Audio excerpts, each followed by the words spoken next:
Interestingly, a farmer actually said to me quite recently, sent me a message when I had announced my candidacy, and they said, Ireland needs a Green Party, but the Green Party need rural Ireland. And I think that sort of sums it up for me, why I have put my name forward. I believe wholeheartedly in what the Greens are trying to achieve. I think they do want to improve people's lives across communities, across the whole of Ireland. But we need to bring rural communities with us. We need to bring farmers with us on that journey. And I believe, as a farmer myself, as someone who lives in rural Ireland, as someone who lives outside of Dublin, I think I have an important role to play in bridging that gap, and I believe I can do that.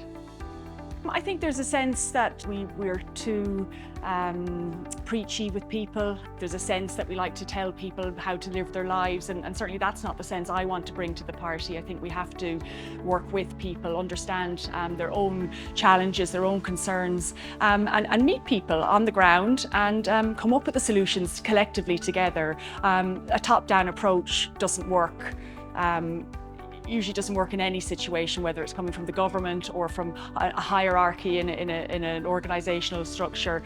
We need to be working from the grassroots and working together to come up with the solutions that work, whether that's for farmers, whether that's for other rural communities around Ireland. I mean, I've worked really hard to visit as many farming enterprises as possible over the past 4 years, certainly as a minister.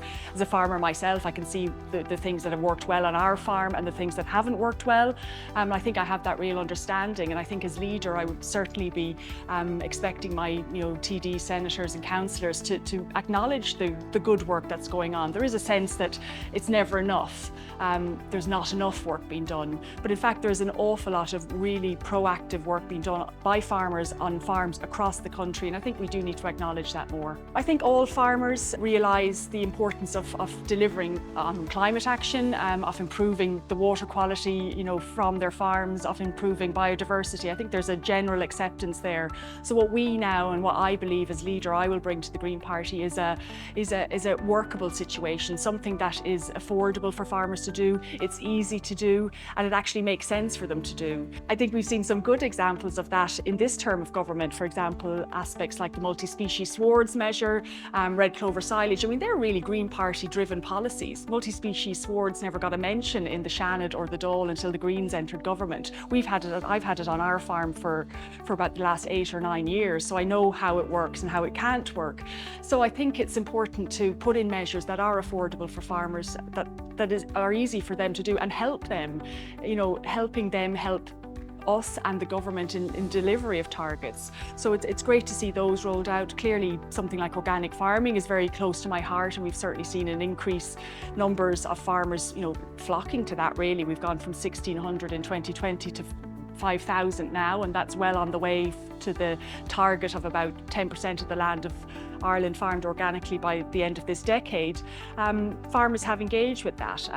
So again, I'm here to listen. If farmers have a good idea that will help them help us, if you like, then I'm all ears. The awareness about the importance of water quality is really resonating across society now, and it's not just a farming issue, it's an issue for everyone, and it's something people can really relate to. And we've seen the rollout even this year, the announcement of a €60 million water EIP programme to work with farmers, take a catchment-based approach to this. We have involvement of Dairy Industry Ireland, Teagasc and different agencies, and I think that's really important. It'll be interesting to see how that rolls out over the next 5 or 6 years and the impacts of that. But certainly water quality is something I think everyone can get behind.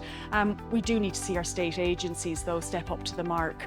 We see farmers working really well collectively. I've seen it firsthand in different areas across the country, and then maybe some spillage or a chemical spill from the likes of Uisce Éireann wipes out the fish in that catchment. And we certainly can't point all the fingers at farmers, absolutely not. We need state agencies, local authorities to play ball too. I was in Moore Park there in the last couple of weeks, and they have used one of the schemes I brought forward, which was the small scale tree planting scheme and the riparian margin planting. You can plant up to a hectare without the need for a licence. They've done that in Moore Park now to protect the river on the farm. They now have planted in the area, which actually probably floods a lot anyway in the winter. So now, you know, there's a mitigation there with the trees, and it also helps absorb any runoff that might be running towards the river during, you know, at other times of the year. So there's a very effective measure that Teagasc in Moore Park have implemented, and you know, there's going to be thousands of dairy farmers seeing that, working for Moore Park, and why can't it work on their own farm? And certainly when this government took office, you know, we did get off to a running start in implementing and putting in schemes. We had to design a new common agricultural policy, or, you know, finalise the last of that. We've seen changes in how we, you know, disseminate money across Ireland through agricultural schemes. I think the passing of the nature restoration law is significant, and I know there are concerns across farming circles about that, but the fact now that the law is now in place enables the likes of me as a Green Party leader to hammer on the doors not only of Michael McGrath, our newly announced, hopefully newly announced commissioner, but also the new commissioners in agriculture, the new commissioner in environment and in climate.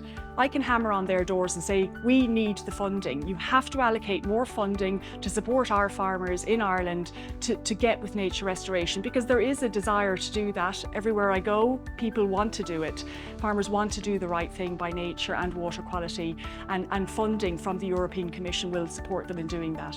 In the Midlands in particular, there's a lot of concern around peaty soils and the need to you know, re-wet, and there was a lot of scaremongering around that farmers would be going around their farms on canoes and, you know, nonsense like that. I visited farms that are involved in schemes in the Midlands, such as Farm Peat, Farm Carbon, and those farmers are working with scientists and ecologists to manage their lands. Interestingly, I saw a farm recently who'd been draining their peaty soils for about 40 years. They're down to this much topsoil now on top of the marl. You actually have to keep peaty soils slightly wet to extend their farming, you know, their ability to be farmed. Otherwise you'll end up, you know, with no soil at all. So there's a fine balance there, and I think the more we can support farmers to see that you can continue to farm on those soils, we just need them a little bit wetter. I mean, the climate we're in at the moment, there's a lot of wet soils around. Teagasc have shown that in their research last year, that our soils are actually wetter than we'd given them credit for. But there is, I think, ample opportunity here, and it is just about getting farmers confident, seeing that it doesn't mean their farming is finished. It certainly mustn't mean that, and I believe we can do that if we work together and showcase where it works and how it can work.